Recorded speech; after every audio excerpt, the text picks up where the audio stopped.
अपने बच्चों को हम शिक्षा दिलाते हैं कि वो अच्छे संस्कारों का अर्जन करें। अच्छे संस्कारों का आशय लोग लेते हैं कि वो अपनी रोजी रोटी, आवास, विकास की समस्याओं को हल कर ले। ईश्वर की ओर किसी का ध्यान ही नहीं है। किसी किसी के पास इतना कुछ है कि प्रभु को पुकारने की आवश्यकता ही नहीं समझता। किंतु ये सब कुछ पार्थिव ही तो है। न चाहते हुए भी सारा वैभव यहीं छोड़ जाना पड़ता है। ऐसी स्थिति में ईश्वर की पहचान ही एकमात्र संबल है, जिसे प्रदान कर रहा है यथार्थ गीता का ये कैसेट प्रसारण।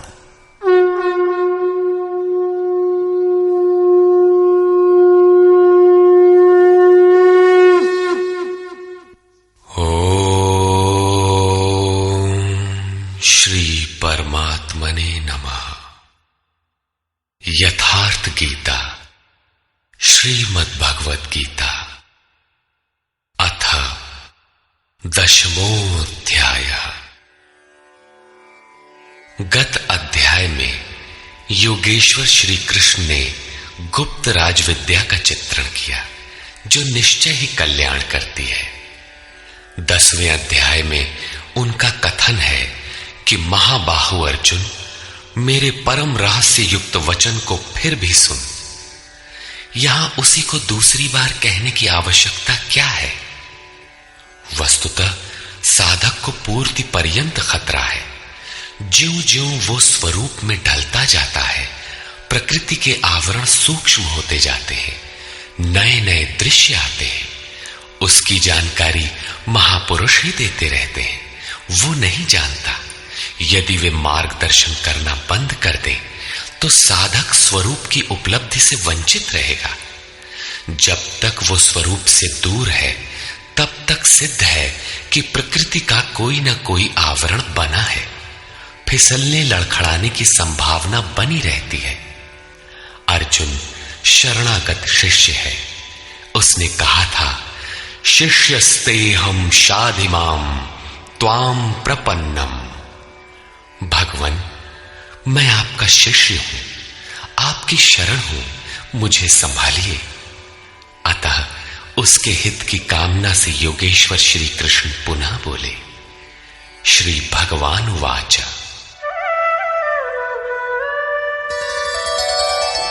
भूय एव महाबाहो शृणु मे परमं वचः यत्तेऽहं प्रीयमाणाय वक्ष्यामि हितकाम्यया। महाबाहु अर्जुन, मेरे परम प्रभाव युक्त वचन को पुनः सुन, जो मैं तुझ अतिशय प्रेम रखने वाले के हित की इच्छा से कहूंगा।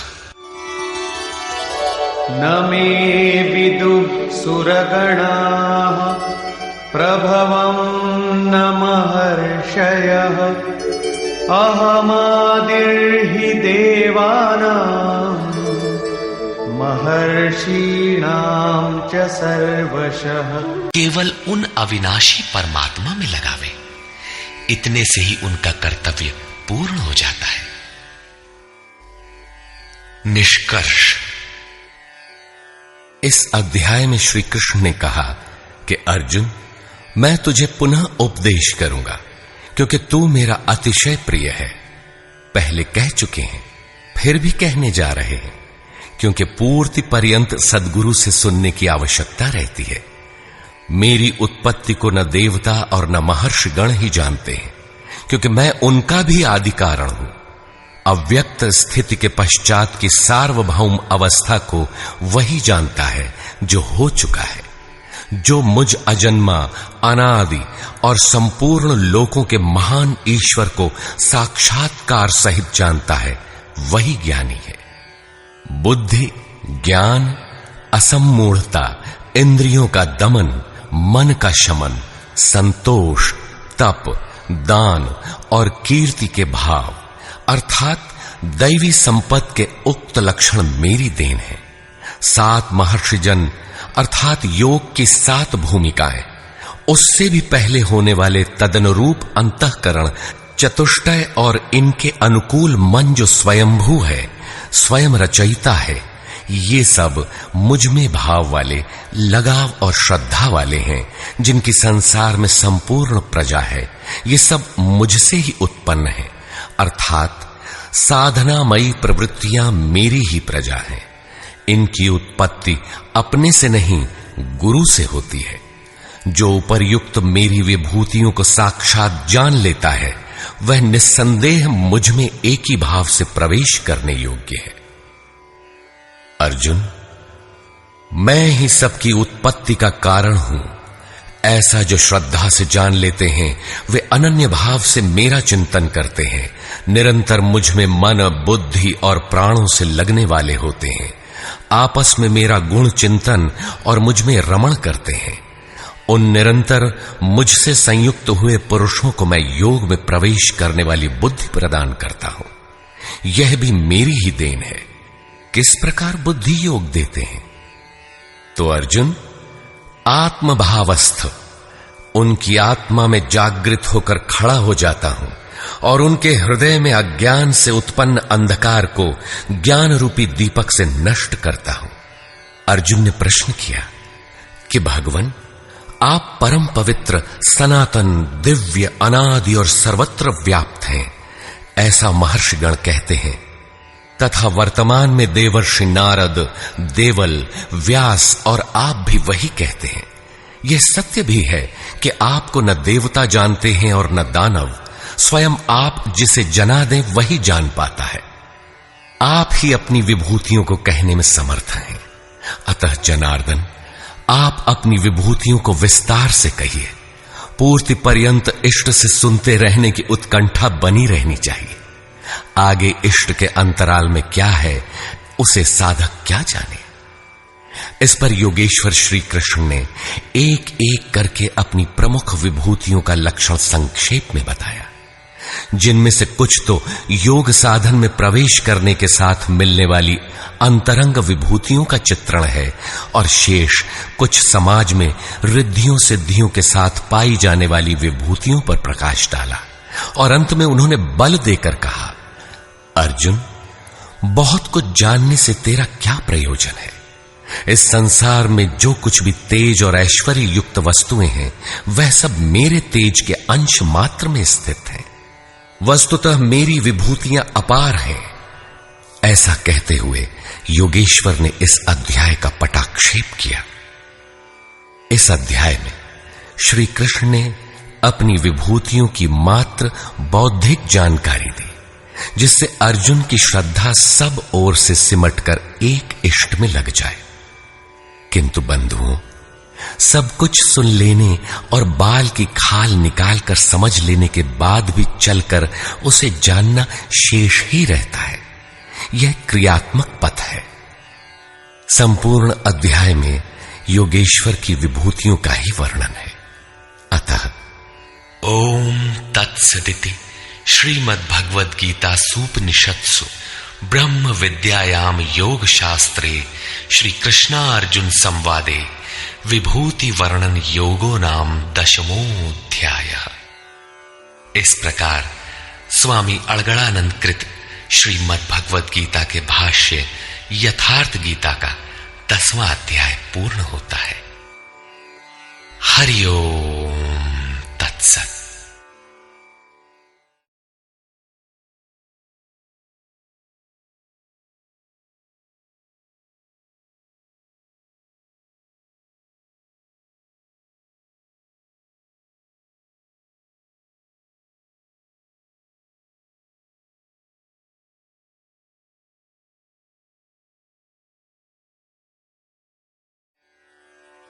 संसार में जितने भी धार्मिक मतमतांतर हैं, वो सबके सब किसी महापुरुष के पीछे श्रद्धालुओं का संगठित समाज है। महापुरुष की एकांत भजन स्थली ही कालांतर में तीर्थ, आश्रम, मठ और मंदिरों का रूप ले लेते हैं, जहां महापुरुष के नाम पर जीविकोपार्जन से लेकर विलासिता तक के साधन जुटाए जाते हैं। गद्दियां महापुरुष के बाद बनती हैं, गद्दियों से कोई महापुरुष नहीं बनता। इसीलिए धर्म सदा से ही प्रत्यक्षदर्शी महापुरुष के क्षेत्र की वस्तु रहा है। गीता ऐसे ही निर्विवाद महापुरुष योगेश्वर भगवान श्री कृष्ण की वाणी है, जिसके चिरंतन सत्यों से आपका साक्षात करा रहा है यथार्थ गीता का ये कैसेट प्रसारण।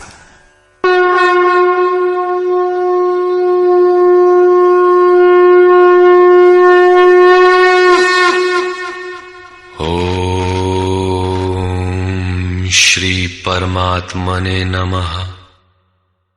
यथार्थ गीता, श्रीमद् भगवद गीता, अथैकादशो अध्यायः।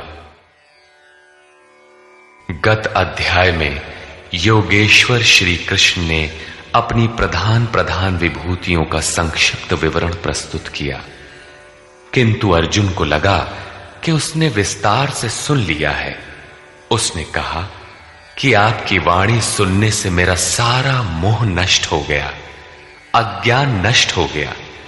आपने जो कहा उसे प्रत्यक्ष देखना चाहता हूं।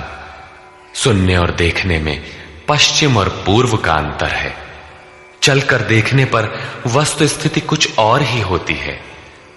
अर्जुन ने उस रूप को देखा तो कांपने लगा, क्षमा याचना करने लगा। क्या ज्ञानी भयभीत होता है? उसे कोई जिज्ञासा रह जाती है? नहीं, बौद्धिक स्तर की जानकारी मत कर्म कृन्मत परमो मद्भक्तः संगवर्जितः निर्वैरः सर्वभूतेषु यः समामेति पांडव। हे अर्जुन, जो पुरुष मेरे द्वारा निर्दिष्ट कर्म अर्थात नियत कर्म यज्ञार्थ कर्म करता है, मत परमः मेरे परायण होकर करता है, जो मेरा अनन्य भक्त है, संग वर्जितः किंतु संग दोष में रहते हुए वह कर्म नहीं हो सकता। अतः संग दोष से रहित होकर संपूर्ण भूत प्राणियों में बैर भाव से रहित है, वो मुझे प्राप्त होता है। तो क्या अर्जुन ने युद्ध किया? प्रण करके क्या उसने जयद्रथादि को मारा? निर्वैरः सर्वभूतेषु, यदि उन्हें मारता है तो भगवान को न देख पाता, जबकि अर्जुन ने देखा है। इससे सिद्ध है कि गीता में एक भी श्लोक ऐसा नहीं है जो बाह्य मारकाट का समर्थन करता हो। जो निर्दिष्ट कर्म यज्ञ की प्रक्रिया का आचरण करेगा, जो अनन्य भाव से उनके सिवाय किसी का स्मरण तक नहीं करेगा, जो संग दोष से अलग रहेगा, तो युद्ध कैसा? जब आपके साथ कोई है ही नहीं तो आप युद्ध किससे करेंगे? संपूर्ण भूत प्राणियों में जो बैर भाव से रहित है, मन से भी किसी को सताने की कल्पना न करे, वही मुझे प्राप्त होता है। तो क्या अर्जुन ने लड़ाई ली? कभी नहीं। वस्तुतः संग दोष से अलग रहकर जब आप अनन्य चिंतन में लगते हैं, निर्धारित यज्ञ की क्रिया में प्रवृत्त होते हैं, उस समय परिपंथी राग द्वेष, काम क्रोध इत्यादि दुर्जय शत्रु बाधा के रूप में प्रत्यक्ष ही है। उनका पार पाना ही युद्ध है। निष्कर्ष, इस अध्याय के आरंभ में अर्जुन ने कहा, भगवान, आपकी विभूतियों को मैंने विस्तार से सुना, जिससे मेरा मोह नष्ट हो गया, अज्ञान का शमन हो गया। किंतु जैसा आपने बताया कि मैं सर्वत्र हूं, इसे मैं प्रत्यक्ष देखना चाहता हूं। यदि मेरे द्वारा देखना संभव हो तो कृपया उसी स्वरूप को दिखाइए।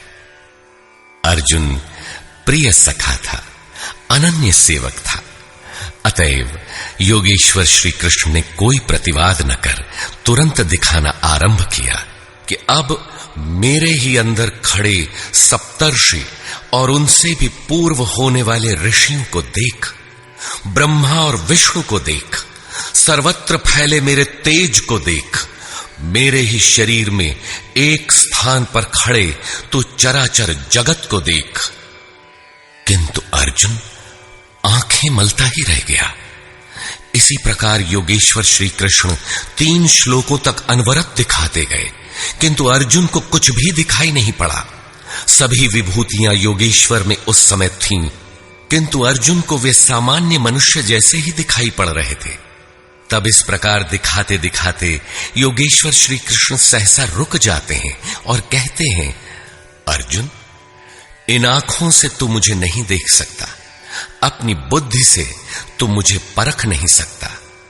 लो, अब मैं तुझे वह दृष्टि देता हूं जिससे तू मुझे देख सकेगा। भगवान तो सामने खड़े ही थे। अर्जुन ने देखा, वास्तव में देखा। देखने के पश्चात क्षुद्र त्रुटियों के लिए क्षमा याचना करने लगा, जो वास्तव में त्रुटियां नहीं थीं। उदाहरण के लिए, भगवान, कभी मैंने आपको कृष्ण, यादव और कभी सखा कह दिया था, इसके लिए आप मुझे क्षमा करें। श्री कृष्ण ने क्षमा भी किया, क्योंकि अर्जुन की प्रार्थना स्वीकार कर वे सौम्य स्वरूप में आ गए, धीरज बंधाया। वस्तुतः कृष्ण कहना अपराध नहीं था। वे सांवले थे ही, गोरे कैसे कहलाते? यदुवंश में जन्म हुआ ही था। श्री कृष्ण स्वयं भी अपने को सखा मानते ही थे। वास्तव में प्रत्येक साधक महापुरुष को पहले ऐसा ही समझते हैं। कुछ उन्हें रूप और आकार से संबोधित करते हैं, कुछ उनकी वृत्ति से उन्हें पुकारते हैं, और कुछ उन्हें अपने ही समकक्ष मानते हैं। उनके यथार्थ स्वरूप को नहीं समझते। उनके अचिंत्य स्वरूप को अर्जुन ने समझा तो पाया कि ये न तो काले हैं और न गोरे, न किसी कुल के हैं और न किसी के साथी ही हैं। इनके समान कोई है ही नहीं, तो सखा कैसा, बराबर कैसा? यह तो अचिंत्य स्वरूप है। जिसे यह स्वयं दिखा दे वही इन्हें देख पाता है। अतः अर्जुन ने अपनी प्रारंभिक भूलों के लिए क्षमा याचना की। प्रश्न उठता है कि जब कृष्ण कहना अपराध है तो उनका नाम जपा कैसे जाए? तो जिसे योगेश्वर श्री कृष्ण ने जपने के लिए स्वयं बल दिया, जपने की जो विधि बताई, उसी विधि से आप चिंतन स्मरण करें। वह है ओमित्येकाक्षरम ब्रह्म व्याहरन् मामनुस्मरन्। ओम अक्षय ब्रह्म का पर्याय है। ओ अहम स ओम, जो व्याप्त है वह सत्ता मुझ में छिपी है। यही है ओम का आशय। आप इसका जप करें और ध्यान मेरा करें। रूप अपना, नाम ओम का बताया। अर्जुन ने प्रार्थना की कि चतुर्भुज रूप में दर्शन दीजिए। श्री कृष्ण ने उसी सौम्य स्वरूप को धारण किया। अर्जुन ने कहा, भगवान, आपके इस सौम्य मानव स्वरूप को देखकर अब मैं प्रकृतिस्थ हुआ। मांगा था चतुर्भुज रूप, दिखाया मानुषम रूपम। वास्तव में शाश्वत में प्रवेश वाला योगी शरीर से यहां बैठा है, बाहर 2 हाथों से कार्य करता है और साथ ही अंतरात्मा से जागृत होकर जहां से भी जो भाविक स्मरण करते हैं, एक साथ सर्वत्र उनके हृदय से जागृत होकर प्रेरक के रूप में कार्य करता है। हाथ उसके कार्य का प्रतीक है। यही चतुर्भुज है। श्री कृष्ण ने कहा, अर्जुन, तेरे सिवाय मेरे इस रूप को न कोई देख सका और भविष्य में न कोई देख सकेगा। तब गीता तो हमारे लिए व्यर्थ है। किंतु नहीं, योगेश्वर कहते हैं, एक उपाय है। जो मेरा अनन्य भक्त है, मेरे सिवाय जो दूसरे किसी का स्मरण न करके निरंतर मेरा ही चिंतन करने वाला है, उसकी अनन्य भक्ति के द्वारा मैं प्रत्यक्ष देखने को, अर्थात जैसा तूने देखा है, तत्व से जानने को और प्रवेश करने को भी सुलभ हूं। अर्थात अर्जुन अनन्य भक्त था। भक्ति का परमार्जित रूप है अनुराग। इष्ट के अनुरूप लगाओ। मिले ही न रघुपति बिनु अनुरागा। अनुराग विहीन पुरुष न कभी पाया है और न पा सकेगा। अनुराग नहीं है तो कोई लाख योग करे, जप करे, तप करे या दान करे, वह नहीं मिलता। अतः इष्ट के अनुरूप राग अथवा अनन्य भक्ति नितांत आवश्यक है। अंत में श्री कृष्ण ने कहा, अर्जुन, मेरे द्वारा निर्दिष्ट कर्म को कर, मेरा अनन्य भक्त होकर कर, मेरी शरण होकर कर, किंतु संग दोष से अलग रहकर। संग दोष में यह कर्म हो ही नहीं सकता, अतः संग दोष इस कर्म के संपादित होने में बाधक है। जो बैर भाव से रहित है वही मुझे प्राप्त करता है। जब संग दोष नहीं है, जहां हमें छोड़कर दूसरा कोई है ही नहीं, बैर का मानसिक संकल्प भी नहीं है, तो युद्ध कैसा? बाहर दुनिया में लड़ाई झगड़े होते रहते हैं, किंतु विजय जीतने वालों को भी नहीं मिलती। दुर्जय संसार रूपी शत्रु को असंगता रूपी शस्त्र से काटकर परम में प्रवेश पा जाना ही वास्तविक विजय है, जिसके पीछे हार नहीं है। इस अध्याय में पहले तो योगेश्वर श्री कृष्ण ने अर्जुन को दृष्टि प्रदान की, फिर अपने विश्व रूप का दर्शन कराया। अतः ओम तत्सदिति श्रीमद्भगवद गीता सूपनिषत्सु ब्रह्म विद्यायाम योग शास्त्रे श्री कृष्णार्जुन संवादे विश्वरूप दर्शन योगो नामैकादशो अध्यायः। इस प्रकार स्वामी अड़गड़ानंद कृत श्रीमद् भगवद गीता का 11वां अध्याय पूर्ण होता है। हरि ओम तत्सत्।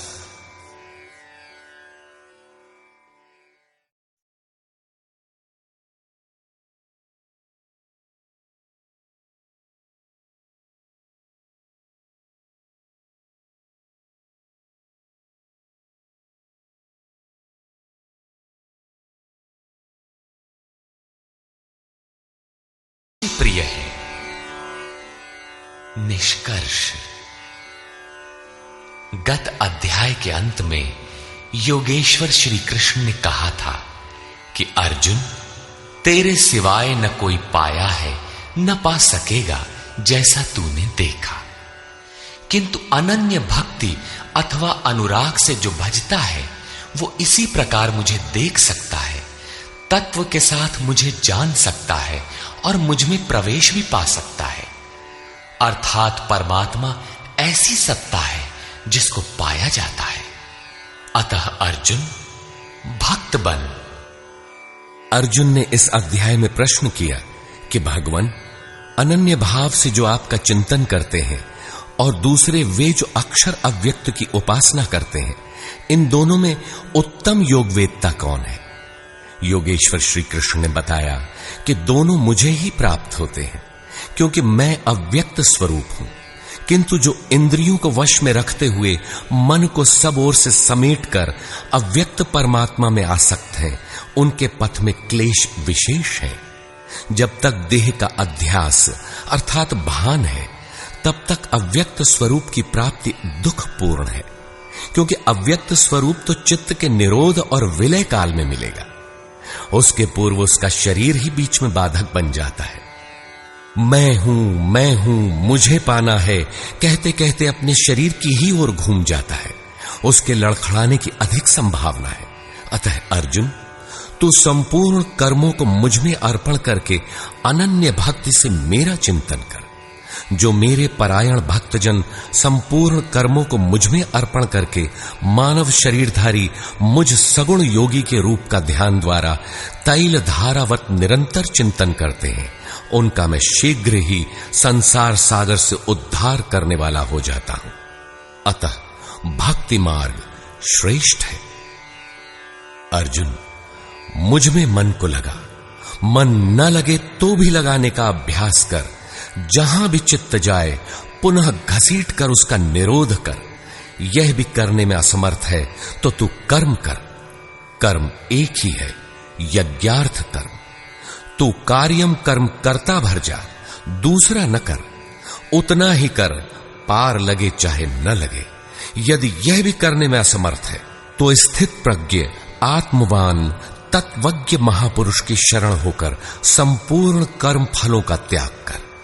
ऐसा त्याग करने से तू परम शांति को प्राप्त हो जाएगा।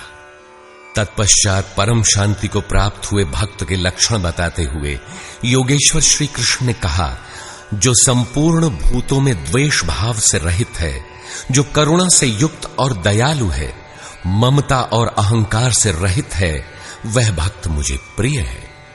जो ध्यान योग में निरंतर तत्पर और आत्मवान आत्मस्थित है, वह भक्त मुझे प्रिय है। जिससे न किसी को उद्वेग प्राप्त होता है और स्वयं भी जो किसी से उद्वेग को प्राप्त नहीं होता, ऐसा भक्त मुझे प्रिय है। जो शुद्ध है, दक्ष है, व्यथाओं से उपराम है, सर्वारंभों को त्याग कर जिसने पार पा लिया है, ऐसा भक्त मुझे प्रिय है। संपूर्ण कामनाओं का त्यागी और शुभाशुभों का पार पाने वाला भक्त मुझे प्रिय है। जो निंदा और स्तुति में समान और मौन है, मन सहित जिसकी इंद्रियां शांत और मौन है, जो किसी भी प्रकार शरीर निर्वाह में संतुष्ट और रहने के स्थान में ममता से रहित है, शरीर रक्षा में भी जिसकी आसक्ति नहीं है, ऐसा स्थित प्रज्ञ भक्तिमान पुरुष मुझे प्रिय है। इस प्रकार श्लोक 11 से 19 तक योगेश्वर श्री कृष्ण ने शांति प्राप्त योग युक्त भक्त की रहनी पर प्रकाश डाला, जो साधकों के लिए उपादेय है।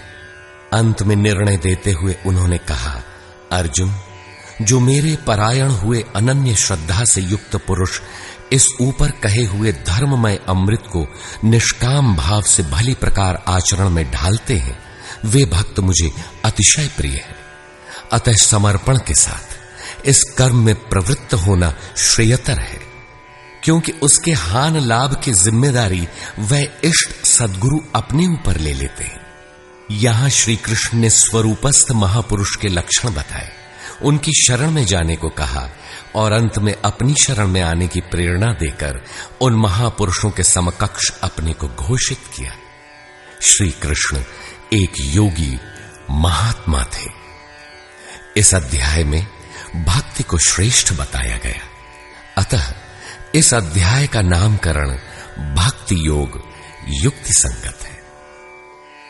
ओम तत्सदिति श्रीमद् भगवद गीता सूपनिषत्सु ब्रह्म विद्यायाम योग शास्त्रे श्री कृष्णा अर्जुन संवादे भक्ति योग नाम 12वां। इस प्रकार स्वामी अड़गड़ानंद कृत श्रीमद् भगवद गीता के भाष्य यथार्थ गीता का 12वां अध्याय पूर्ण होता है। हरि ओम तत्सत।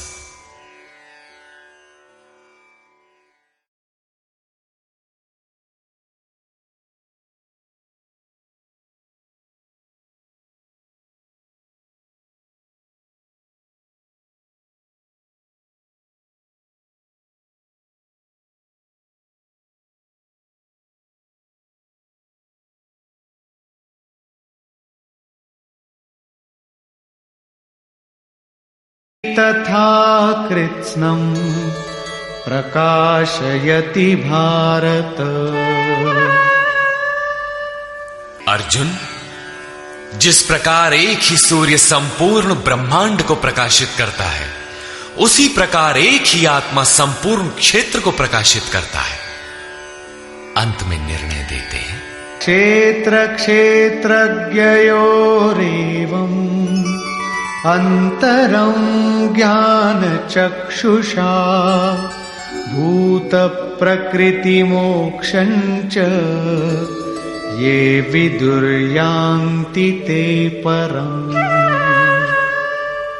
इस प्रकार क्षेत्र और क्षेत्रज्ञ के भेद को तथा विकार सहित प्रकृति से छूटने के उपाय को जो ज्ञान रूपी नेत्र द्वारा देख लेते हैं, वे महात्मा जन पर ब्रह्म परमात्मा को प्राप्त होते हैं। अर्थात क्षेत्र क्षेत्रज्ञ को देखने की आंख ज्ञान है और ज्ञान साक्षात्कार का ही पर्याय है। निष्कर्ष, गीता के आरंभ में धर्म क्षेत्र कुरुक्षेत्र का नाम तो लिया गया, किंतु वह क्षेत्र वस्तुतः है कहां, वह स्थल बताना शेष था, जिसे स्वयं शास्त्रकार ने प्रस्तुत अध्याय में स्पष्ट किया। कौन्तेय, यह शरीर ही एक क्षेत्र है। जो इसको जानता है वह क्षेत्रज्ञ है। वह इसमें फंसा नहीं बल्कि निर्लेप है, इसका संचालक है। अर्जुन, संपूर्ण क्षेत्रों में मैं भी क्षेत्रज्ञ हूं। अन्य महापुरुषों से अपनी तुलना की। इससे स्पष्ट है कि श्री कृष्ण भी एक योगी थे, क्योंकि जो जानता है वह क्षेत्रज्ञ है, ऐसा महापुरुषों ने कहा है। मैं भी क्षेत्रज्ञ हूं, अर्थात अन्य महापुरुषों की तरह मैं भी हूं। उन्होंने क्षेत्र जैसा है जिन विकारों वाला है तथा क्षेत्रज्ञ जिन प्रभावों वाला है उस पर प्रकाश डाला। मैं ही कहता हूं ऐसी बात नहीं है, महर्षियों ने भी यही कहा है। वेद के छंदों में भी उसी को विभाजित करके दर्शाया गया है। ब्रह्म सूत्र में भी वही मिलता है। शरीर अर्थात जो क्षेत्र है, क्या इतना ही है जितना दिखाई देता है? इसके होने के पीछे जिनका बहुत बड़ा हाथ है, उन्हें गिनाते हुए बताया कि अष्टधा मूल प्रकृति, अव्यक्त प्रकृति, 10 इंद्रियां और मन, इंद्रियों के 5 विषय, आशा, तृष्णा और वासना, इस प्रकार इन विकारों का सामूहिक मिश्रण यह शरीर है। जब तक ये रहेंगे तब तक शरीर किसी न किसी रूप में रहेगा ही। यही क्षेत्र है जिसमें बोया भला बुरा बीज संस्कार रूप में उगता है। जो इसका पार पा लेता है वह क्षेत्रज्ञ है। क्षेत्रज्ञ का स्वरूप बताते हुए उन्होंने ईश्वरीय गुणधर्मों पर प्रकाश डाला और कहा कि क्षेत्रज्ञ इस क्षेत्र का प्रकाशक है। उन्होंने बताया कि साधना के पूर्ति काल में परम तत्व परमात्मा का प्रत्यक्ष दर्शन ही ज्ञान है। ज्ञान का अर्थ है साक्षात्कार। इसके अतिरिक्त जो कुछ भी है अज्ञान है। जानने योग्य वस्तु है परात्पर ब्रह्म। वह न सत है न असत, इन दोनों से परे है। उसे जानने के लिए लोग हृदय में ध्यान करते हैं, बाहर मूर्ति रखकर नहीं। बहुत से लोग सांख्य माध्यम से ध्यान करते हैं, तो शेष निष्काम कर्म योग, समर्पण के साथ उसकी प्राप्ति के लिए उसी निर्धारित कर्म आराधना का आचरण करते हैं। जो उसकी विधि नहीं जानते, वे तत्व स्थित महापुरुष के द्वारा सुनकर आचरण करते हैं। वे भी परम कल्याण को प्राप्त हो जाते हैं। अतः कुछ भी समझ में न आए तो उसके ज्ञाता महापुरुष का सत्संग आवश्यक है। स्थित प्रज्ञ महापुरुष के लक्षण बताते हुए योगेश्वर श्री कृष्ण ने कहा कि जैसे आकाश सर्वत्र सम रहता हुआ भी निर्लेप है, जैसे सूर्य सर्वत्र प्रकाश करते हुए भी निर्लेप है, ठीक इसी प्रकार स्थित प्रज्ञ पुरुष सर्वत्र सम ईश्वर को जैसा है वैसा ही देखने की क्षमता वाला पुरुष क्षेत्र से अथवा प्रकृति से सर्वथा निर्लेप है। अंत में उन्होंने निर्णय दिया कि क्षेत्र और क्षेत्रज्ञ की जानकारी ज्ञान रूपी नेत्रों द्वारा ही संभव है। ज्ञान, जैसा कि पीछे बताया गया, उस परमात्मा के प्रत्यक्ष दर्शन के साथ मिलने वाली जानकारी है। शास्त्रों को बहुत रटकर दोहराना ज्ञान नहीं, बल्कि अध्ययन तथा महापुरुष को उस कर्म को समझकर उस कर्म पर चलकर मन सहित इंद्रियों के निरोध और उस निरोध के भी विलय काल में परम तत्व को देखने के साथ जो अनुभूति होती है, उसी अनुभूति का नाम ज्ञान है। क्रिया आवश्यक है।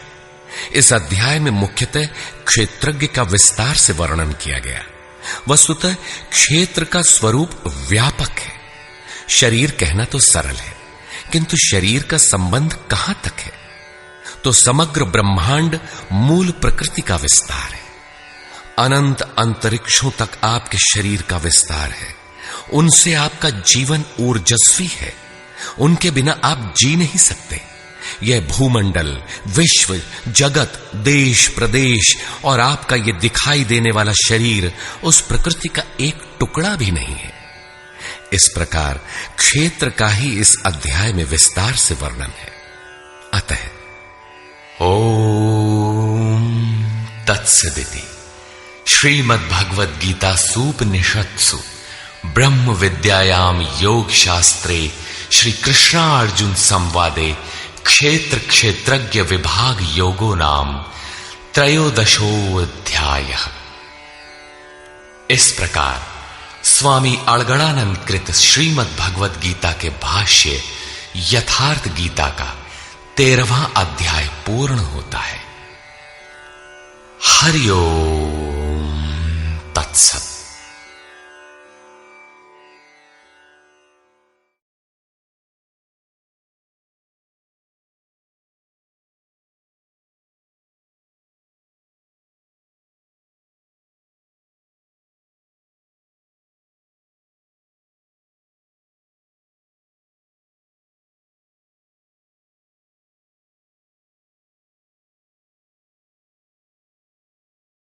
अति उत्तम परम ज्ञान को मैं फिर भी तेरे लिए कहूंगा, जिसे जानकर मुनिजन उपासना के द्वारा मेरे स्वरूप को प्राप्त होते हैं। फिर सृष्टि के आदि में वे जन्म नहीं लेते, किंतु शरीर का निधन तो होना ही है। उस समय वे व्यथित नहीं होते। वे वास्तव में शरीर तो उसी दिन त्याग देते हैं जिस दिन स्वरूप को प्राप्त होते हैं। प्राप्ति जीते जी होती है, किंतु शरीर का अंत होते समय भी वे व्यथित नहीं होते। प्रकृति से उत्पन्न हुए रज, सत्व और तम तीनों गुण ही इस जीवात्मा को शरीरों में बांधते हैं। दो गुणों को दबाकर तीसरा गुण बढ़ाया जा सकता है। गुण परिवर्तनशील है। प्रकृति जो अनादि है नष्ट नहीं होती, बल्कि गुणों का प्रभाव टाला जा सकता है। गुण मन पर प्रभाव डालते हैं। जब सत्व गुण की वृद्धि रहती है तो ईश्वरीय प्रकाश और बोध शक्ति रहती है। रजोगुण रागात्मक है। उस समय कर्म का लोभ रहता है, आसक्ति रहती है, और अंतःकरण में तमोगुण कार्य रूप लेने पर आलस्य प्रमाद घेर लेता है। सत्व की वृद्धि में मृत्यु को प्राप्त पुरुष ऊपर के निर्मल लोकों में जन्म लेता है। रजोगुण की वृद्धि को प्राप्त हुआ मनुष्य मानव योनि में ही लौट कर आता है, और तमोगुण की वृद्धि काल में मनुष्य शरीर त्याग कर अधम अर्थात पशु, कीट, पतंग इत्यादि योनि को प्राप्त होता है। इसलिए मनुष्यों को क्रमशः उन्नत गुण सात्विक की ओर बढ़ना चाहिए। वस्तुतः तीनों गुण किसी न किसी योनि के ही कारण हैं। गुण ही आत्मा को शरीरों में बांधते हैं, इसलिए गुणों से अतीत होना चाहिए। वे जिससे मुक्त होते हैं उसका स्वरूप बताते हुए योगेश्वर ने कहा, अष्टधा मूल प्रकृति गर्भ को धारण करने वाली माता है, और मैं ही बीज रूप पिता हूं। अन्य न कोई माता है न पिता। जब तक यह क्रम रहेगा तब तक चराचर जगत में निमित्त रूप से कोई न कोई माता पिता बनते रहेंगे, किंतु वस्तुतः प्रकृति ही माता है, मैं ही पिता हूं। अर्जुन ने 3 प्रश्न किए। गुणातीत पुरुष के क्या लक्षण हैं, क्या आचरण है, और किस उपाय से मनुष्य इन तीनों गुणों से अतीत होता है। इस पर योगेश्वर श्री कृष्ण ने गुणातीत पुरुष के लक्षण और आचरण बताए, और अंत में गुणातीत होने का उपाय बताया कि जो पुरुष अव्यभिचारिणी भक्ति और योग के द्वारा निरंतर मुझे भजता है वह तीनों गुणों से अतीत हो जाता है। अन्य किसी का चिंतन न करते हुए निरंतर इष्ट का चिंतन करना अव्यभिचारिणी भक्ति है। जो संसार के संयोग वियोग से सर्वथा रहित है उसी का नाम योग है। उसको कार्य रूप देने की प्रणाली का नाम कर्म है। यज्ञ जिससे संपन्न होता है वह हरकत कर्म है। अव्यभिचारिणी भक्ति द्वारा उस नियत कर्म के आचरण से ही पुरुष तीनों गुणों से अतीत होता है, और अतीत होकर ब्रह्म के साथ एक ही भाव के लिए पूर्ण कल्प को प्राप्त करने के लिए योग्य होता है। गुण जिस मन पर प्रभाव डालते हैं उसके विलय होते ही ब्रह्म के साथ एक ही भाव हो जाता है। यही वास्तविक कल्प है। अतः बिना भजन किए कोई गुणों से अतीत नहीं होता।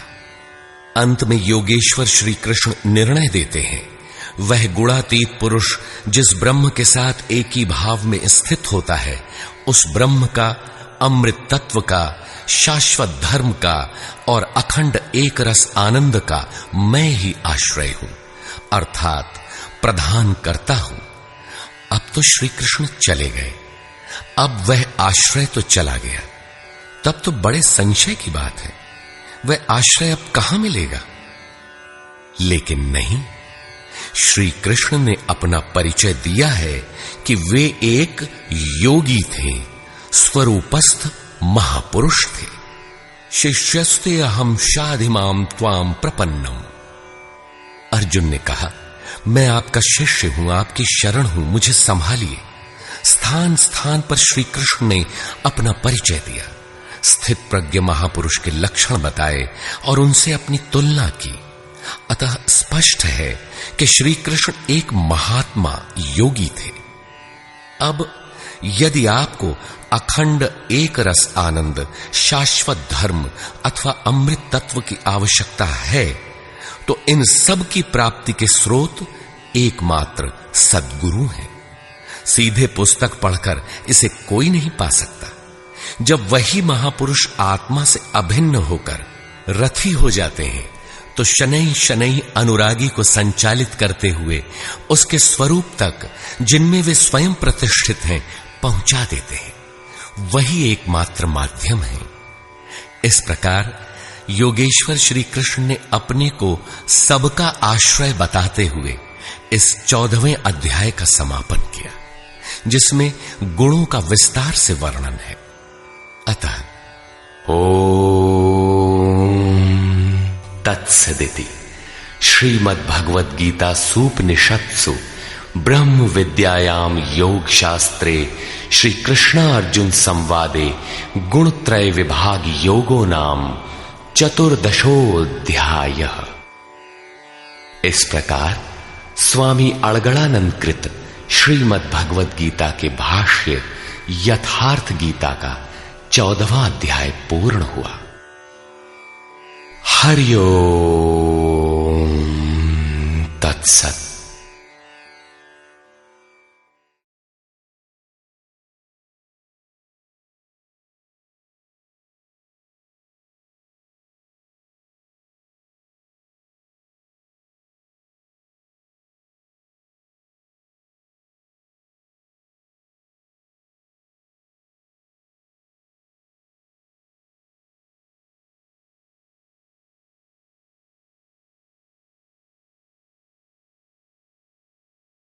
अधिकारी के लिए ही है। श्री कृष्ण का यह स्वरूप सबके लिए था भी नहीं।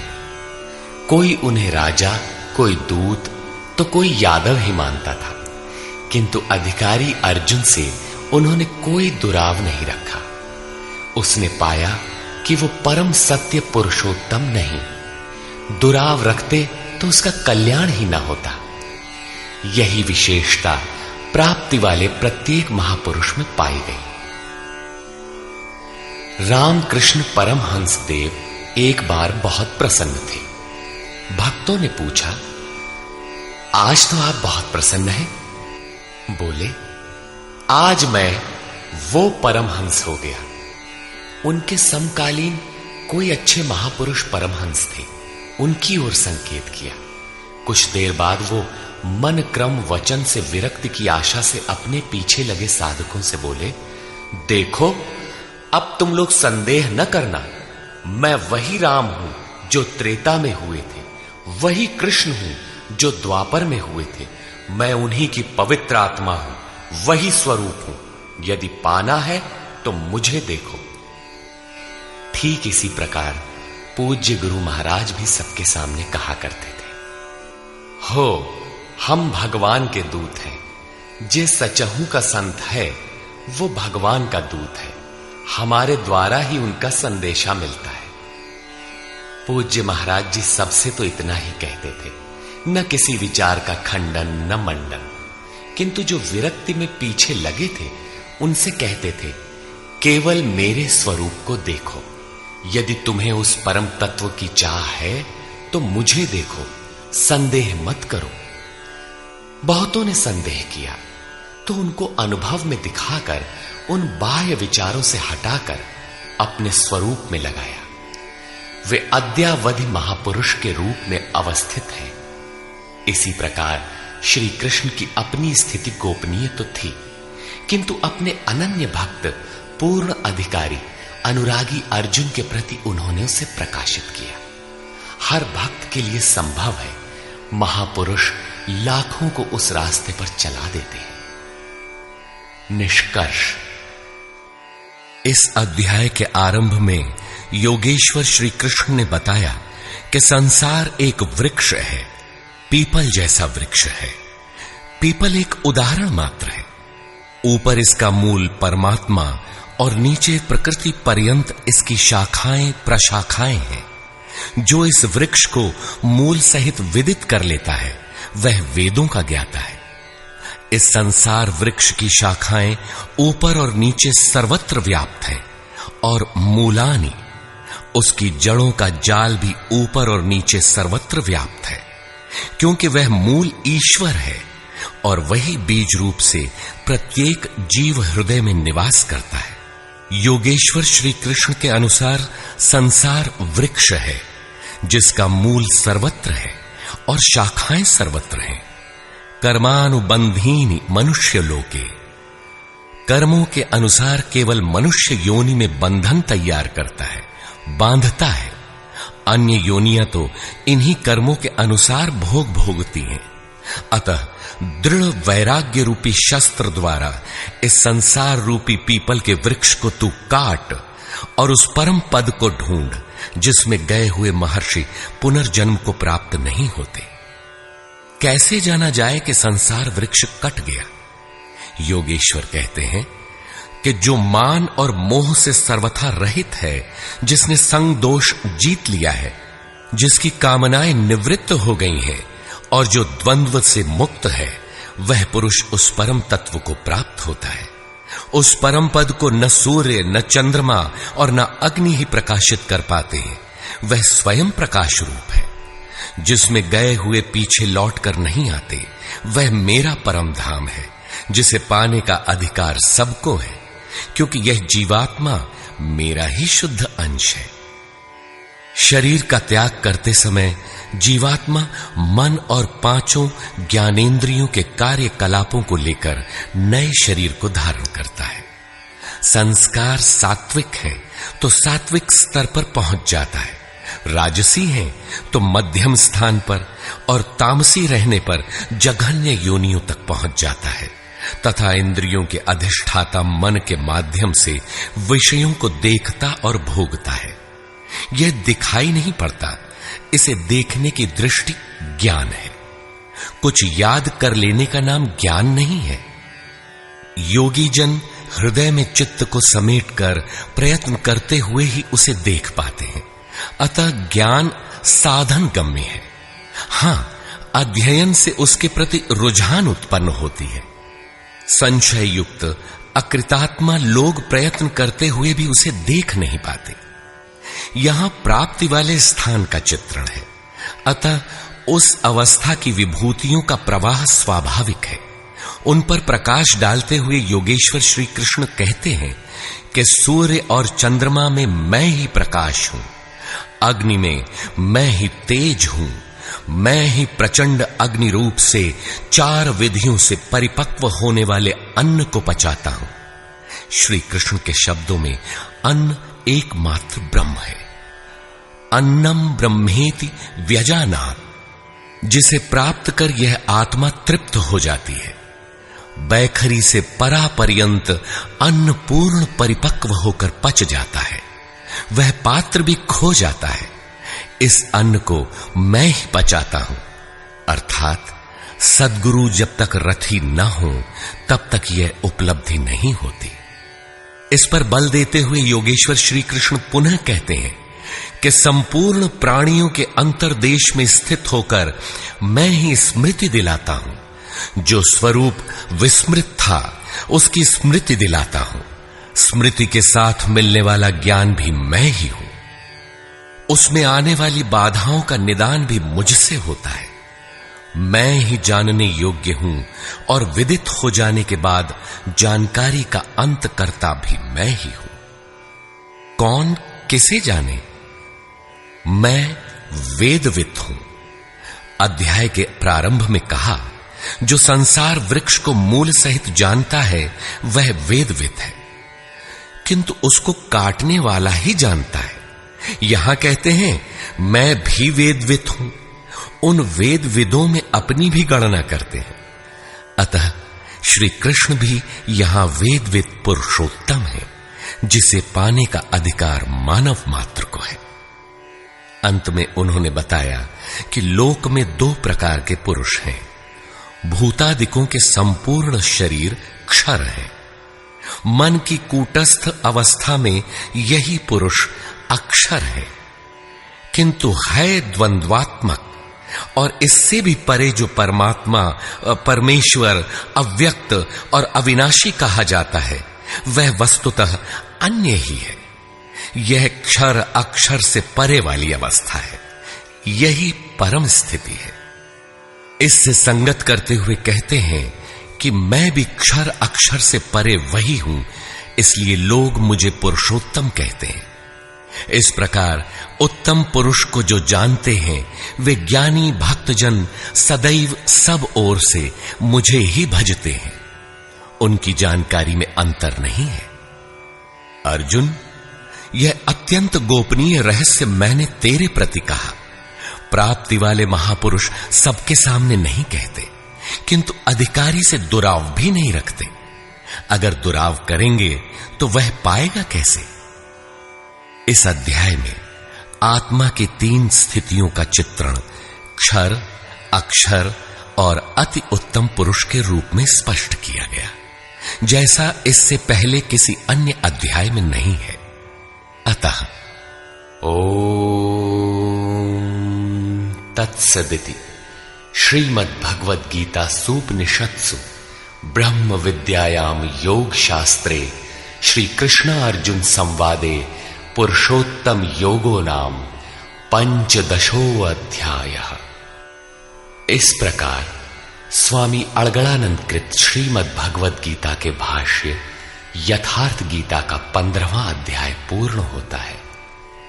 हरि ओम तत्सत्।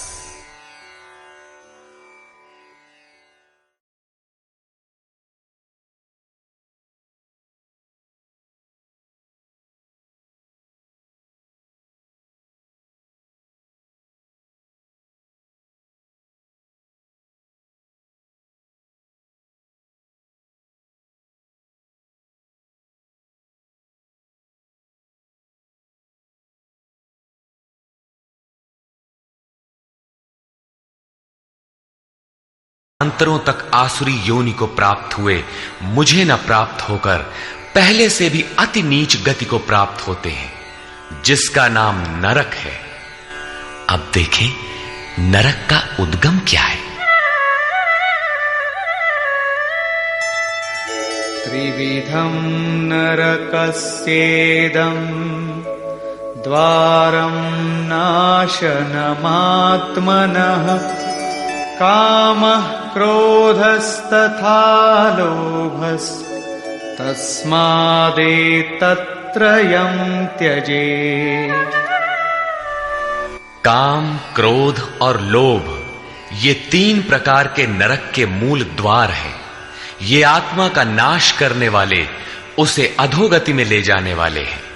अतः इन तीनों को त्याग देना चाहिए। इन्हीं तीनों पर आसुरी संपत्ति टिकी हुई है। इन्हें त्यागने से लाभ? एतैर्विमुक्तः कौन्तेय तमोद्वारैस्त्रिभिर्नरः आचरत्यात्मनः श्रेयः ततो याति परां गतिम्। कौन्तेय, नरक के इन तीनों द्वारों से मुक्त हुआ पुरुष अपने परम कल्याण के लिए आचरण कर पाता है, जिससे वो परम गति अर्थात मेरे को प्राप्त होता है। इन तीनों विकारों को त्यागने पर ही मनुष्य नियत कर्म करता है, जिसका परिणाम परम श्रेय है।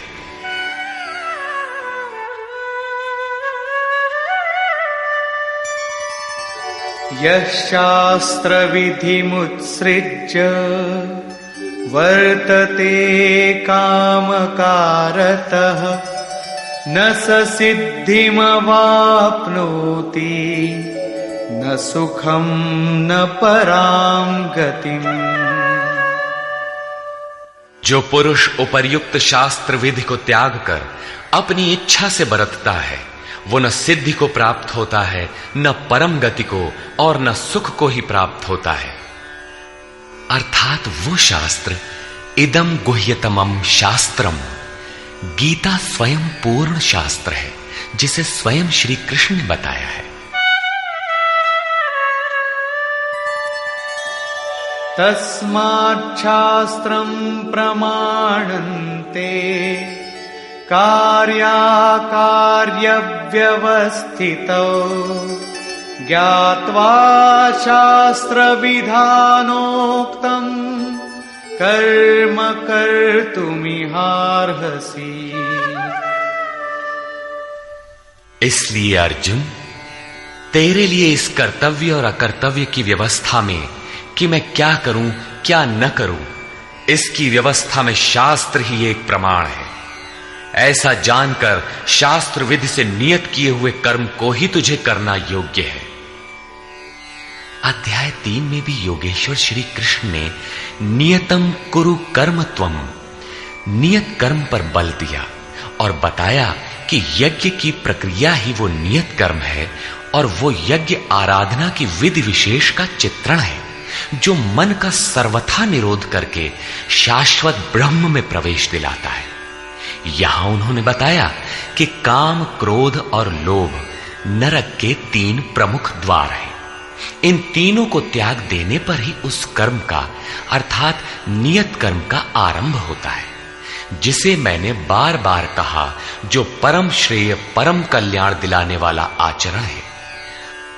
बाहर सांसारिक कार्यों में जो जितना व्यस्त है उतना ही अधिक काम, क्रोध और लोभ उसके पास सजा सजाया मिलता है। कर्म कोई ऐसी वस्तु है कि काम, क्रोध और लोभ को त्याग देने पर ही उसमें प्रवेश मिलता है, कर्म आचरण में ढल पाता है। जो उस विधि को त्याग कर अपनी इच्छा से आचरण करता है उसके लिए सुख, सिद्धि अथवा परम गति कुछ भी नहीं है।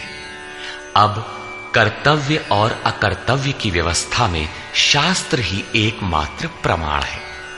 अतः शास्त्र विधि के ही अनुसार तुझे कर्म करना उचित है और वो शास्त्र है गीता। निष्कर्ष, इस अध्याय के आरंभ में योगेश्वर श्री कृष्ण ने दैवी संपद का विस्तार से वर्णन किया, जिसमें ध्यान में स्थिति, सर्वस्व का समर्पण, अंतःकरण की शुद्धि, इंद्रियों का दमन, मन का शमन, स्वरूप को स्मरण दिलाने वाला अध्ययन, यज्ञ के लिए प्रयत्न, मन सहित इंद्रियों को तपाना, अक्रोध, चित्त का शांत प्रवाहित रहना इत्यादि 26 लक्षण बताए, जो सब के सब तो इष्ट के समीप पहुंचे हुए योग साधना में प्रवृत्त किसी साधक में संभव है, आंशिक रूप से सब में है।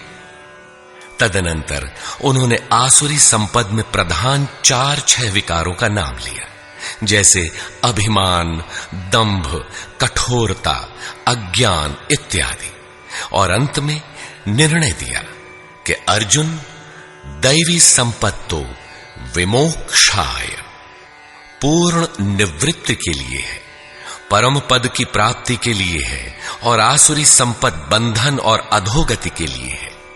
अर्जुन, तू शोक न कर, क्योंकि तू दैवी संपत्ति को प्राप्त हुआ है। ये संपदाएं होती कहां हैं?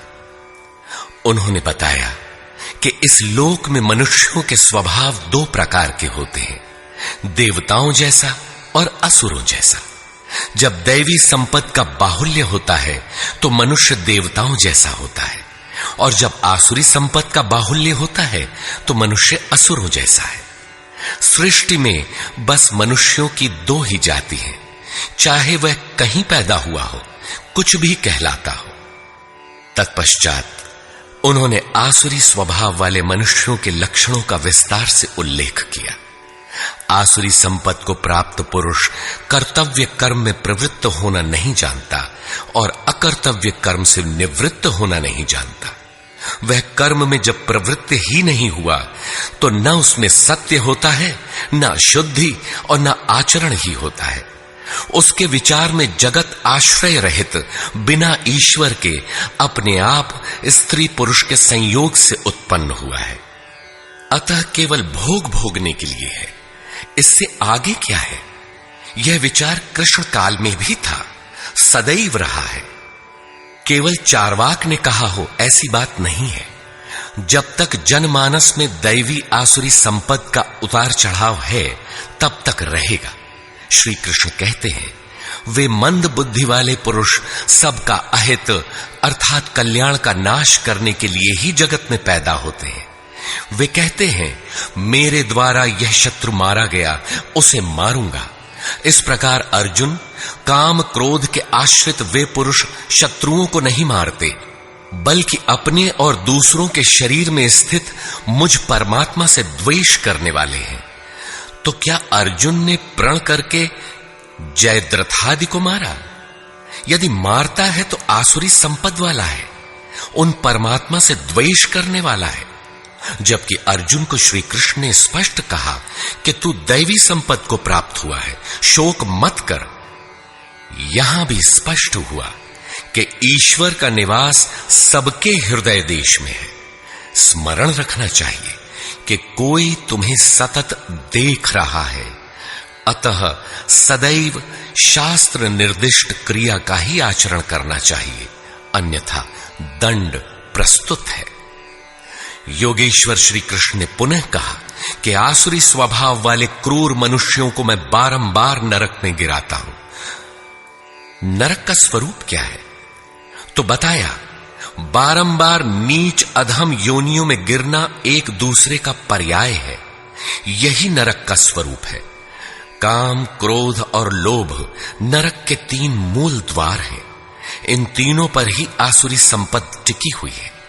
इन तीनों को त्याग देने पर ही उस कर्म का आरंभ होता है जिसे मैंने बार बार बताया है। सिद्ध है कि कर्म कोई ऐसी वस्तु है जिसका आरंभ काम, क्रोध और लोभ को त्याग देने पर ही होता है। सांसारिक कार्यों में मर्यादित ढंग से सामाजिक व्यवस्थाओं का निर्वाह करने में भी जो जितने व्यस्त हैं, काम, क्रोध और लोभ उनके पास उतने ही अधिक सजे सजाए मिलते हैं। वस्तुतः इन तीनों को त्याग देने पर ही परम में प्रवेश दिलाने वाले निर्धारित कर्म में प्रवेश मिलता है। इसलिए मैं क्या करूं, क्या न करूं, इस कर्तव्य और अकर्तव्य की व्यवस्था में शास्त्र ही प्रमाण है। कौन सा शास्त्र? यही गीता शास्त्र। किमन्ययी शास्त्र विस्तरई। इसलिए इस शास्त्र द्वारा निर्धारित किए हुए कर्म विशेष अर्थात यज्ञार्थ कर्म को ही तू कर। इस अध्याय में योगेश्वर श्री कृष्ण ने दैवी और आसुरी दोनों संपदाओं का विस्तार से वर्णन किया। उनका स्थान मानव हृदय बताया, उनका फल बताया।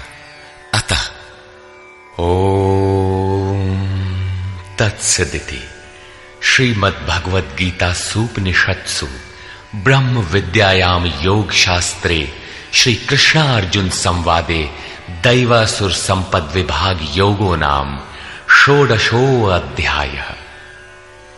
इस प्रकार स्वामी अड़गड़ानंद कृत श्रीमद् भगवद गीता के भाष्य यथार्थ गीता का 16वां अध्याय पूर्ण होता है। हरि ओम तत्सत।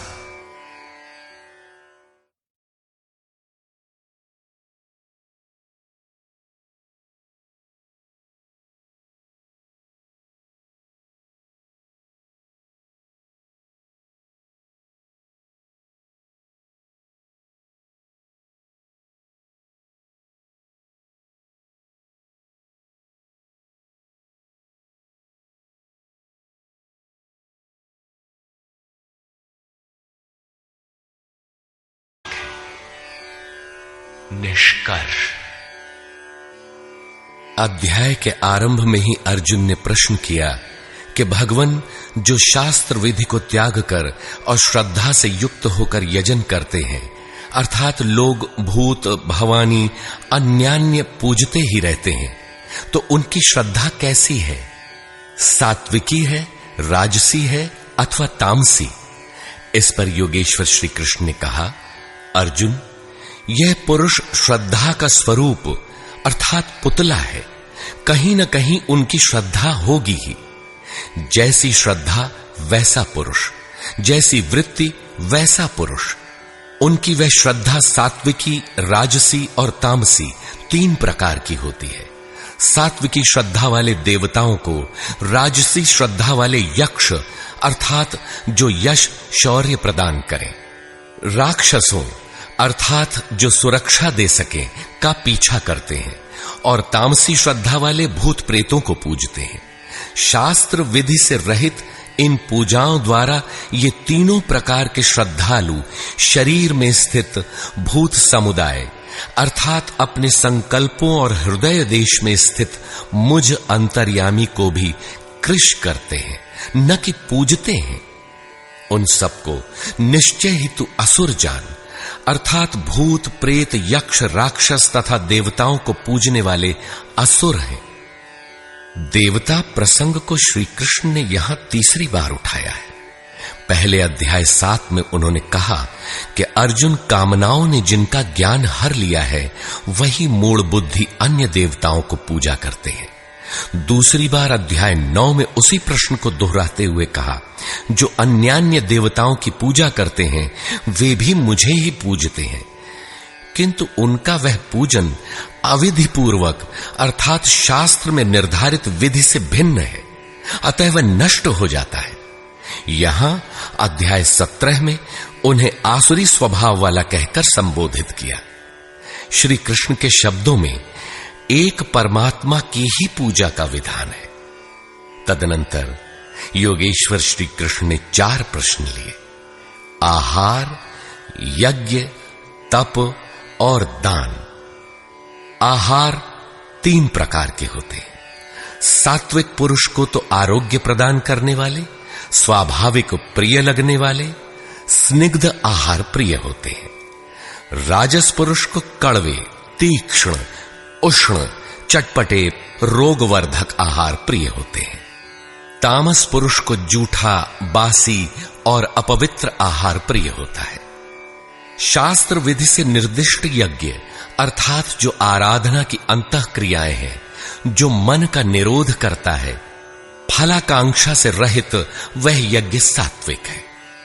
दंभ प्रदर्शन तथा फल के लिए किए जाने वाला वही यज्ञ राजस है, और शास्त्र विधि से रहित मंत्र, दान तथा बगैर श्रद्धा से किया हुआ यज्ञ तामस है।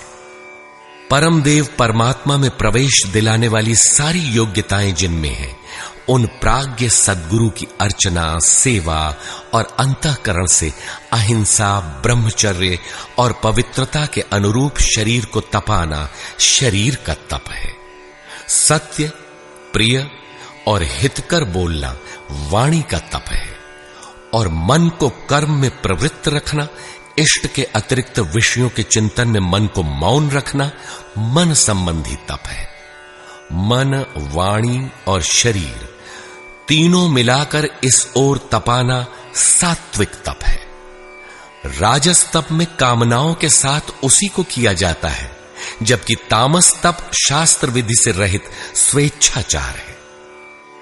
कर्तव्य मानकर देश, काल और पात्र का विचार करके श्रद्धा पूर्वक दिया गया दान सात्विक है। किसी लाभ के लोभ में कठिनाई से दिया जाने वाला दान राजस है, और झिड़क कर कुपात्र को दिया जाने वाला दान तामस है। ओम, तत् और सत का स्वरूप बताते हुए योगेश्वर श्री कृष्ण ने कहा कि ये नाम परमात्मा की स्मृति दिलाते हैं। शास्त्र विधि से निर्धारित तप, दान और यज्ञ आरंभ करने में ओम का प्रयोग होता है, और पूर्ति में ही ओम पिंड छोड़ता है। तत् का अर्थ है वह परमात्मा, उसके प्रति समर्पित होकर ही वह कर्म होता है, और जब कर्म धारावाही होने लगे तब सत का प्रयोग होता है। भजन ही सत है। सत के प्रतिभाव और साधुभाव में ही सत का प्रयोग किया जाता है। परमात्मा की प्राप्ति करा देने वाले कर्म यज्ञ, दान और तप के परिणाम में भी सत का प्रयोग है, और परमात्मा में प्रवेश दिला देने वाला कर्म निश्चय पूर्वक सत है। किंतु इन सब के साथ श्रद्धा आवश्यक है। श्रद्धा से रहित होकर किया हुआ कर्म, दिया हुआ दान, तपा हुआ तप न इस जन्म में लाभकारी है न अगले जन्मों में ही। अतः श्रद्धा अपरिहार्य है। संपूर्ण अध्याय में श्रद्धा पर प्रकाश डाला गया और अंत में ओम, तत् और सत की विशद व्याख्या प्रस्तुत की गई, जो गीता के श्लोकों में पहली बार आया है। अतः ओम तत्सदिति श्रीमद्भगवद गीता सूपनिषत्सु ब्रह्म विद्यायाम योग शास्त्रे श्री कृष्ण अर्जुन संवादे ओम तत्सत् श्रद्धात्रय विभाग योगो नाम सप्तदशो अध्याय। इस प्रकार स्वामी अड़गड़ानंद कृत श्रीमद्भगवद गीता के भाष्य यथार्थ गीता का 17वां अध्याय पूर्ण होता है। हरि ओम तत्सत्।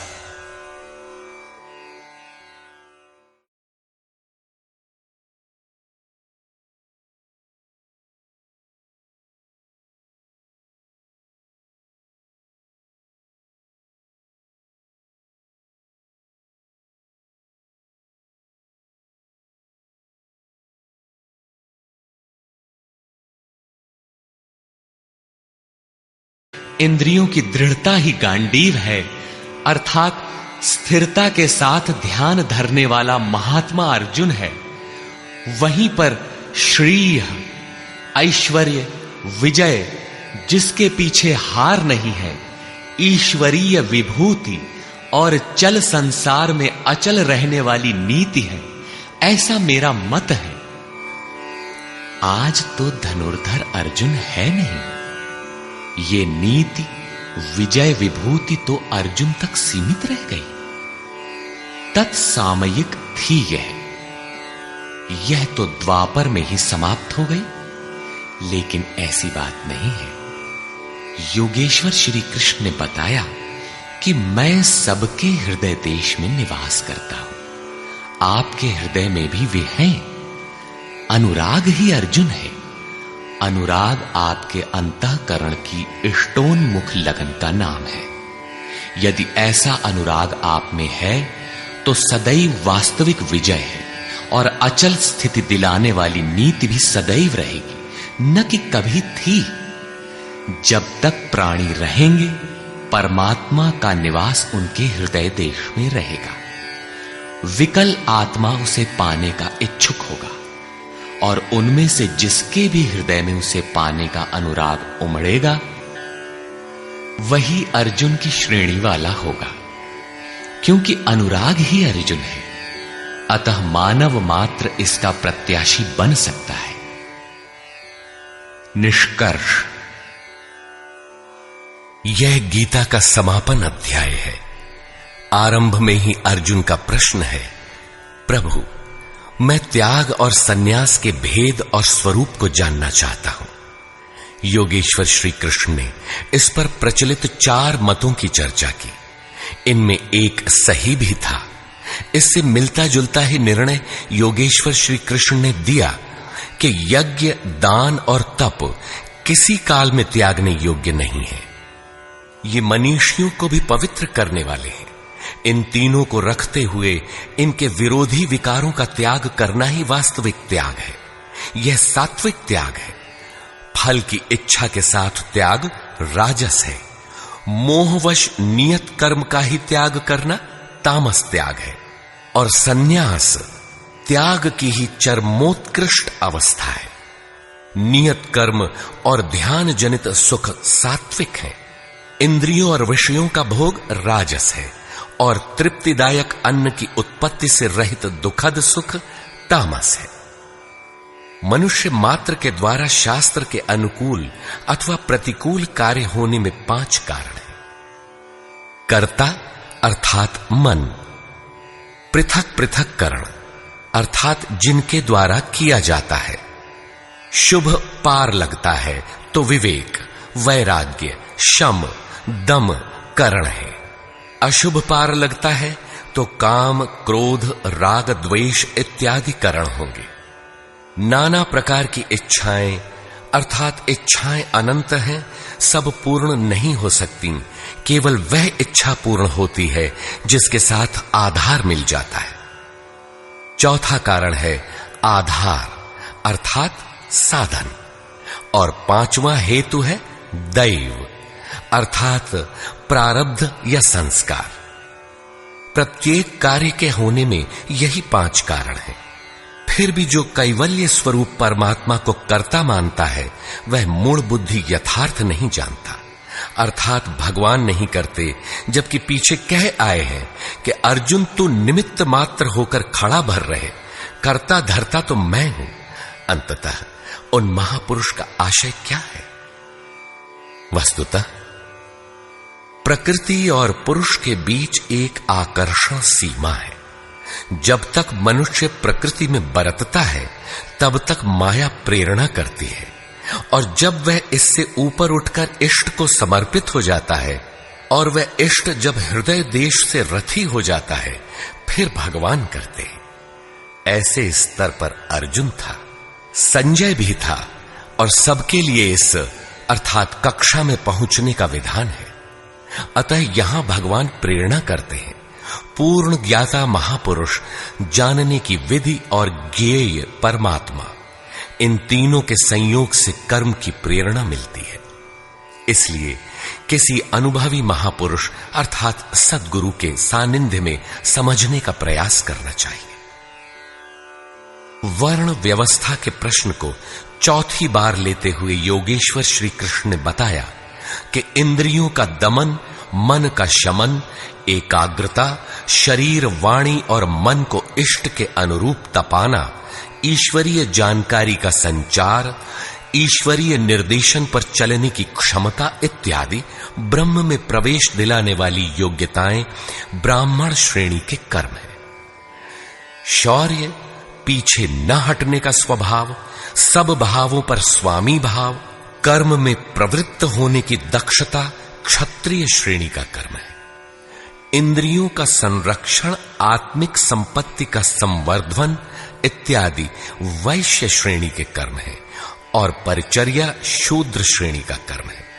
शूद्र का अर्थ है अल्पज्ञ। अल्पज्ञ साधक जो नियत कर्म चिंतन में 2 घंटे बैठकर 10 मिनट भी अपने पक्ष में नहीं पाता।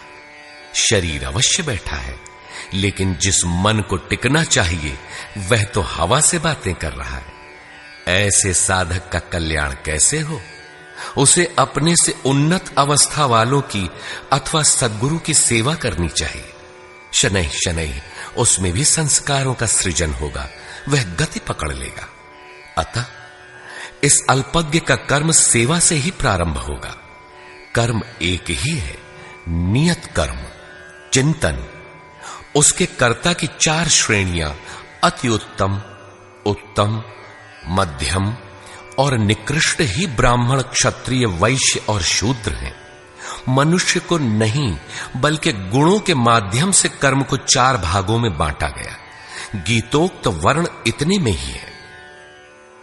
तत्व को स्पष्ट करते हुए उन्होंने कहा कि अर्जुन, उस परम सिद्धि की विधि बताऊंगा जो ज्ञान की परानिष्ठा है। विवेक, वैराग्य, शम, दम, धारावाही चिंतन और ध्यान की प्रवृत्ति इत्यादि ब्रह्म में प्रवेश दिला देने वाली सारी योग्यताएं जब परिपक्व हो जाती हैं और काम, क्रोध, मोह, राग, द्वेषादि प्रकृति में घसीट कर रखने वाली प्रवृत्तियां जब पूर्णतः शांत हो जाती हैं, उस समय वह व्यक्ति ब्रह्म को जानने योग्य होता है। उसी योग्यता का नाम पराभक्ति है। पराभक्ति के द्वारा ही वह तत्व को जानता है। तत्व है क्या? तो बताया, मैं जो हूं, जिन विभूतियों से युक्त हूं, उसको जानता है, अर्थात परमात्मा जो है अव्यक्त, शाश्वत, अपरिवर्तनशील, जिन अलौकिक गुण धर्मों वाला है उसे जानता है और जानकर वह तत्क्षण मुझमें स्थित हो जाता है। अतः तत्व है परम तत्व, न कि 5 या 25 तत्व। प्राप्ति के साथ आत्मा उसी स्वरूप में स्थित हो जाता है, उन्हीं गुण धर्मों से युक्त हो जाता है। ईश्वर का निवास बताते हुए योगेश्वर श्री कृष्ण ने कहा, अर्जुन, वह ईश्वर संपूर्ण भूतों के हृदय देश में निवास करता है, किंतु माया रूपी यंत्र में आरूढ़ होकर लोग भटक रहे हैं, इसलिए नहीं जानते। अतः अर्जुन, तू हृदय में स्थित उस ईश्वर की शरण जा। इससे भी गोपनीय एक रहस्य और है कि संपूर्ण धर्मों की चिंता छोड़कर तू मेरी शरण में आ, तू मुझे प्राप्त होगा। यह रहस्य अनाधिकारी से नहीं कहना चाहिए, जो भक्त नहीं है उससे नहीं कहना चाहिए, लेकिन जो भक्त है उससे अवश्य कहना चाहिए। उससे दुराव रखें तो उसका कल्याण कैसे होगा। अंत में योगेश्वर श्री कृष्ण ने पूछा, अर्जुन, मैंने जो कुछ कहा उसे तूने भली प्रकार सुना, समझा, तुम्हारा मोह नष्ट हुआ कि नहीं? अर्जुन ने कहा, भगवान, मेरा मोह नष्ट हो गया है, मैं अपनी स्मृति को प्राप्त हो गया हूं। आप जो कुछ कहते हैं वही सत्य है और अब मैं वही करूंगा। संजय, जिसने इन दोनों के संवाद को भली प्रकार सुना है, अपना निर्णय देता है कि श्री कृष्ण महायोगेश्वर और अर्जुन एक महात्मा है। उनका संवाद बारंबार स्मरण कर वह हर्षित हो रहा है, अतः इसका स्मरण करते रहना चाहिए। उन हरि के रूप को याद करके भी वह बारंबार हर्षित होता है, अतः बारंबार स्वरूप का स्मरण करते रहना चाहिए, ध्यान करते रहना चाहिए। जहां योगेश्वर श्री कृष्ण हैं और जहां महात्मा अर्जुन हैं, वहीं श्री है। विजय, विभूति और ध्रुव नीति भी वही है। सृष्टि की नीतियां आज हैं तो कल बदलेंगी। ध्रुव तो एकमात्र परमात्मा है, उसमें प्रवेश दिलाने वाली नीति ध्रुव नीति भी वही है। यदि श्री कृष्ण और अर्जुन को द्वापर कालीन व्यक्ति विशेष मान लिया जाए, तब तो आज न अर्जुन है और न श्री कृष्ण। आपको न विजय मिलनी चाहिए और न विभूति, तब तो गीता आपके लिए व्यर्थ है। लेकिन नहीं, श्री कृष्ण एक योगी थे। अनुराग से पूरित हृदय वाला महात्मा ही अर्जुन है। ये सदैव रहते हैं और रहेंगे। श्री कृष्ण ने अपना परिचय देते हुए कहा कि मैं हूं तो अव्यक्त, लेकिन जिस भाव को प्राप्त हूं वह ईश्वर सबके हृदय देश में निवास करता है। वह सदैव है और रहेगा। सबको उसकी शरण जाना है। शरण जाने वाला ही महात्मा है, अनुरागी है, और अनुराग ही अर्जुन है। इसके लिए किसी स्थित प्रज्ञ महापुरुष की शरण जाना नितांत आवश्यक है, क्योंकि वही इसके प्रेरक हैं।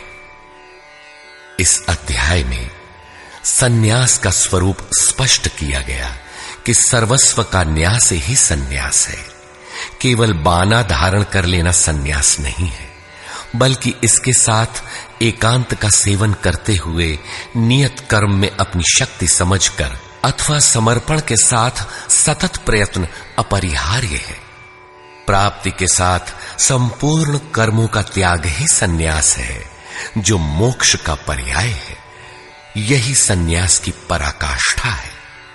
अतः ओम तत्सदिति श्रीमद्भगवद गीता सूपनिषत्सु ब्रह्म विद्यायाम योग शास्त्रे श्री कृष्णार्जुन संवादे सन्यास योगो नाम 18 अध्यायः। इस प्रकार स्वामी अड़गड़ानंद कृत श्रीमद्भगवद गीता के भाष्य यथार्थ गीता का 18वां अध्याय पूर्ण होता है। हरि ओम तत्सत।